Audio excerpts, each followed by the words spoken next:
Pourquoi je prends plaisir à faire ce métier? Parce que j'apprends encore et j'apprendrai toujours. Vous avez passé donc quasiment 20 ans à voyager un peu partout dans le monde, pour C'est pas sorcier, puis pour Le Monde de Jamie. C'est quoi l'anecdote la plus folle dont vous vous souvenez? En 2001, avec C'est pas sorcier, nous faisions une émission sur les volcans. On allait tourner en Italie, sur l'Etna et puis dans les îles éoliennes. Et on a assisté au réveil de l'Etna. Alors aujourd'hui, l'Etna fait assez souvent parler de lui, hein. Il est encore entré en éruption l'été dernier.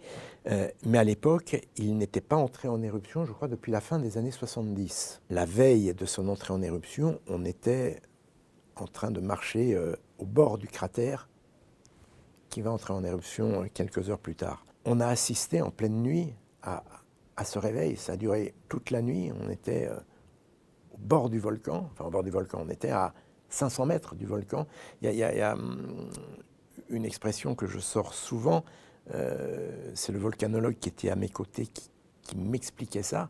Donc on était à plat ventre en train de regarder cette éruption. Et il me dit, là on est à peu près à 500 mètres du cratère, hein, du cône. Voilà.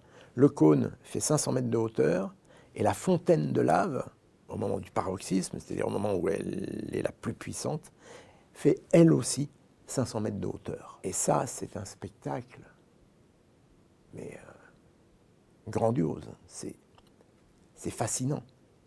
C'est inimaginable ce que l'on ressent. C'est beau, on ressent la chaleur, on ressent des odeurs, on sent le sol vibrer légèrement.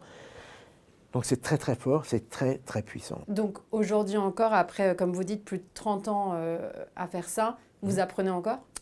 Mais heureusement, et c'est ce qui me réjouit,